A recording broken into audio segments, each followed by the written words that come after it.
دخترکای خوشرو امروز ما پیش شبنم اومدگیام میدونین یک دخی فسان توفه کرده ایمده نگاه کنین ایره بینین این برای خطانه این برای از نه با شوهرم دم توفه کردیم بهتره رحمتی کلون نگاه کنین اینمی برندی ویلورا فرانسوزکی بوده اینم خود دخی فسان اوریجینال فرانسوزکی اوریجینال میدونین هم دخیایی که 500-600 مایکو اکثر رفته استفاده اکسیون 350 سومون کی میده برای من قدر زکاس کردی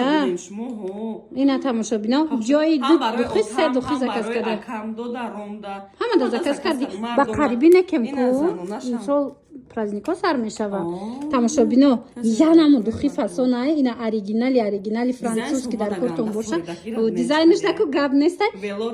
تراغ بوش زورای بوشون فسانه که یا تزکاس کنیم کو با میدونین ستایی که گیشت اگر نبودیم قصتایی که بدای دخترا باور کنیم قصتایی که نبود بگن که نمیشه باینه چیزی را که ما خودمون استفاده میبریم برایش مرا توصیه دادیم دخترکا همه باش است از نمرش نمیمونیم دستافکه در کار باشه در وکک دستافکتون میکنن